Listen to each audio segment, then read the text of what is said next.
のアジングロッドは価格が大きく上がる可能性があるんじゃないかなと感じています。正直今後の円筒アジングの主流になるのではと思うぐらいめちゃくちゃ良かったです。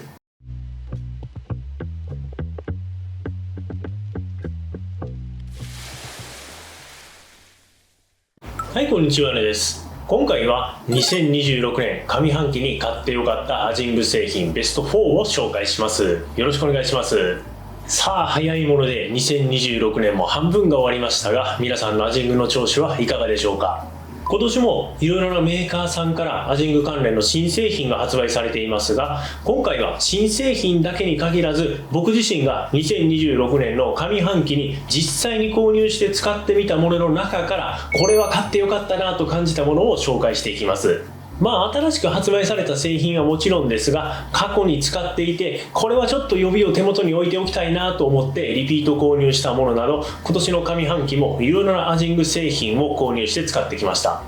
当然その中にはこれは買ってめちゃくちゃ良かったなと思えるものもあれば、これは買ってめっちゃ失敗だったなと感じるものもありました。ただ今回は失敗した製品を紹介するというよりも、実際に使ってみてこれは使ってよかったなと思えたアジング製品を4つ紹介していきます。なお、買ってみたけど正直ちょっといまいちだったなという製品については、こういった形で表で詳しく紹介するといろいろと問題になる場合もありますので、 YouTube のメンバーシップ限定の方で公開しています。何を買って失敗したのかなと気になる方はそちらもぜひご覧ください。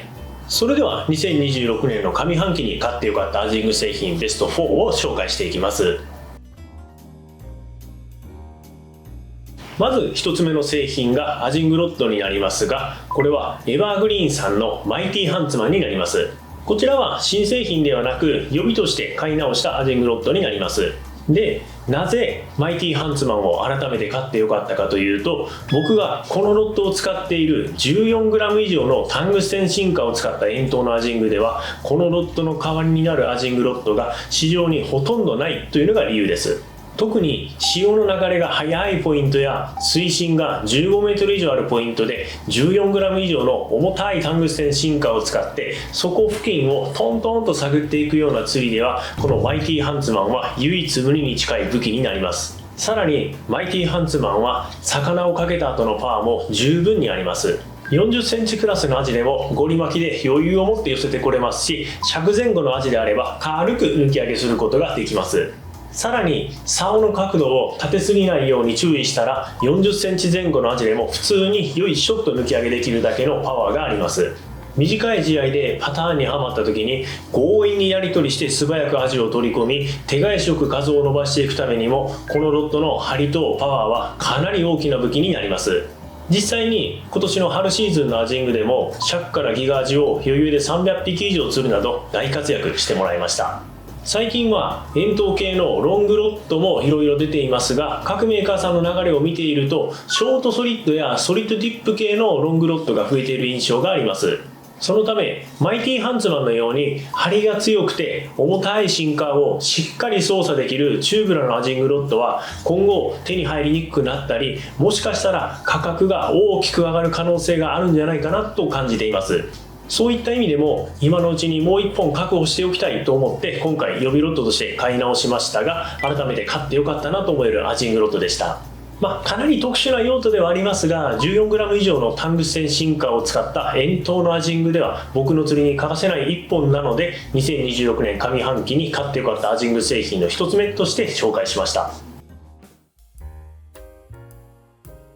2つ目はセルテート HD の LT3000 の CH になります。この理由は先ほど紹介したマイティハンツマンに合わせて使うために購入しました。主な用途としては、円筒のアジングで尺以上のアジをかけた時にドラグ設定約 1kg 前後にしてひたすらゴリゴリ巻いて強引に寄せてくるようなちょっと特殊なアジング用として使っています。いわゆるリールに負荷をかけて使うよって感じですね。遠投した先で尺以上のアジをかけて強引に寄せてくるような釣りをしていると、リールによってはギアが早く劣化したりボディに歪みが出てちょっと巻き取りにくいなと感じる時があります。実際に耐久性の低いリールで負荷をかけて使うと1回の調校でギアがゴリゴリになってかなり巻き心地が悪くなるっていうことがあるんですよね。その点、セルテート HD は合成が非常に高く、ドラグ設定 1kg 前後で尺以上の味をかけてゴリゴリっと巻くようなリールに優しくない釣りでもかなり安心して使えるリールでした。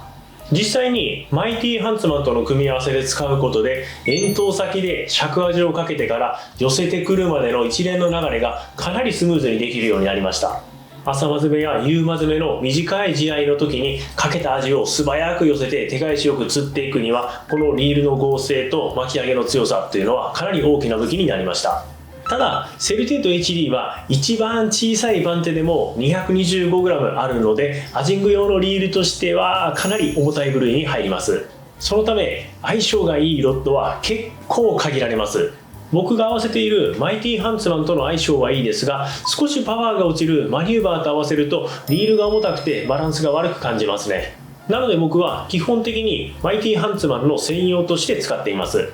使用する用途はかなり限られますが、マイティハンツマンとの組み合わせで円筒先でかけた尺以上の味を強引に寄せてくる釣りや、 14g 以上のタングステンシンカーを使った重量級の円筒のアジングではかなり使いやすいリールとして重宝しています。そういった意味でセルテート HD の LT3000 の CH は2026年上半期に買ってよかったアジング製品の一つになります。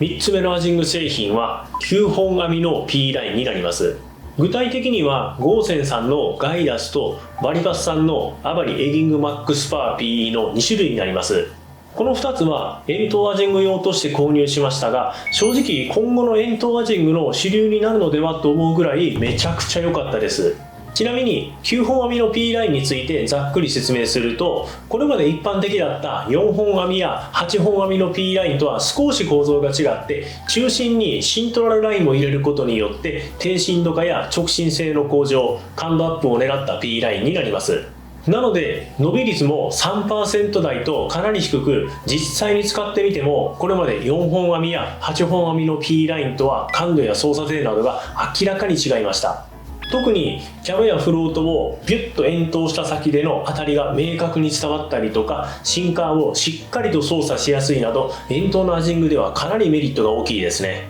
正直この9本編みの P ラインを使い始めてからはちょっと8本編みの P ラインに戻れないなと感じるぐらい良かったです。ちなみに僕はガイダスとアバニエギングマックスパー PE の2種類使っていますが、価格差を含めて考えるとどちらも本当にちょっと甲乙つけがたいなというぐらいいいラインだと思います。ただラインの表面が滑らかでガイド抜けや使用感の気持ちよさを重視するんだったらアバニエギングマックスパー PE がいいですね。編み込んでいる P ラインとは思えないぐらい表面が超滑らかになっていて、感度がいいだけでなく投げた時の抵抗感の少なさやガイドの摩擦の抵抗などが少なくてとても快適に扱えます。一方でコストパフォーマンスを重視するんだったらガイダスもかなりいい選択肢になりますね。ラインの表面の滑らかさだけで見るとアバニエギングマックスパー PE の方が上ですが、価格や感度などの実調性能を考えるとこのガイダスもかなり優秀です。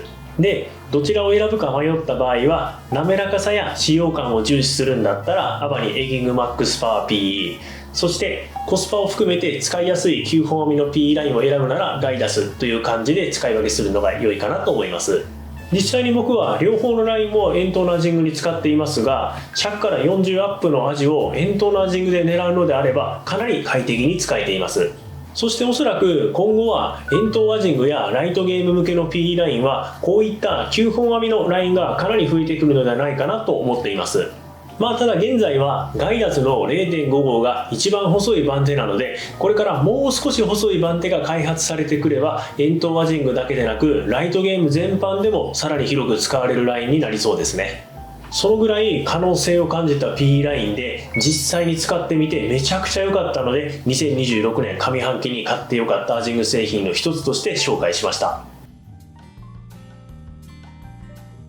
4つ目はダイバさんのセミハードリールケースになります。これは釣り場で直接使う道具というよりはリールを安全に持ち運ぶための収納ケースですが、思っていた以上にこれ良かったです。使い方としてはリールのハンドルを外した状態でケースに入れて持ち運ぶようになります。ケース内にはハンドルを収納できるポケットもついていて、リール本体とハンドルを分けてコンパクトに収納できるので、バッカンなどに入れて持ち運んだ時にガチャガチャガチャっと多少動いてもリール本体に傷が入りにくいっていうのがいいですね。リールはどうしても持ち運び中にも傷が入りやすいですが、ボディに傷が入ると見た目も悪くなりますし、メルカリとかのフリマサイトで売却する時にもリセール価格が下がりやすくなります。で、特に高いリールほどちょっとした傷でも価格が大きく変わることもあるので、僕はできるだけ傷をつけずに持ち運ぶように意識しています。その点、このセミハードリールケースはリールを保護しながら持ち運べるのでかなり便利でした。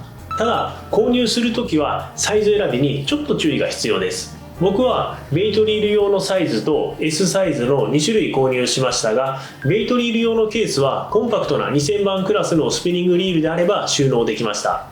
例えばルビアス ST-SF2000 番のような小型のリールであればハンドルを外した状態で収納できました。一方で2500番クラスのスピニングリールになるとベールの部分がケースに当たってしまいうまく収納できないってものもありました。実際に18ステラの2500番を入れてみるとケースを閉めようとした時にベールが当たってしまいきれいに収納することはできなかったです。僕も最初は2500番もベイト用のケースに入ったらいいなと思って試しに購入しましたが、さすがにベイト用のケースだとこの2500番クラスのスピニングリールはちょっと難しかったですね。そのためこのベイトリール用のケースは主にコンパクトな2000番クラスのリールを持ち運ぶ用途で使っており、2500番以上のリールを持ち運ぶときはこちらの S サイズのリールケースを使っています。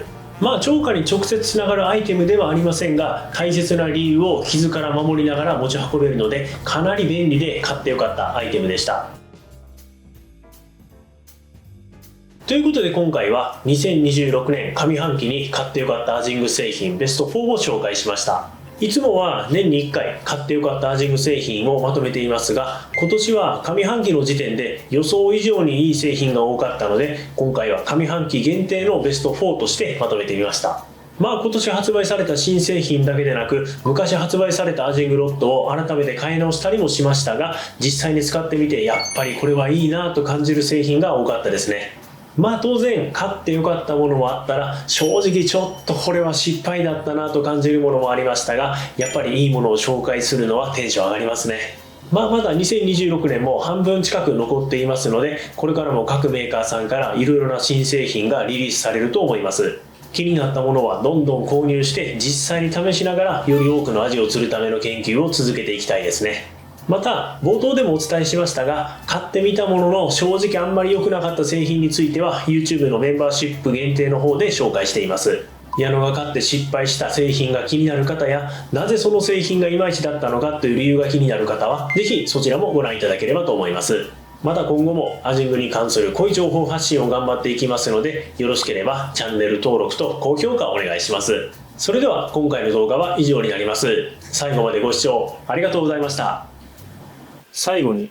アジングで釣れなくて悩んでいるあなたへお知らせです。ルアー釣り未経験からアジングを始めた僕が、累計3万匹以上釣って学んだ初心者でも釣れる型をまとめた電子書籍を作りました。アジング初心者応援企画として概要欄のリンクよりプレゼントしていますので、ぜひご覧ください。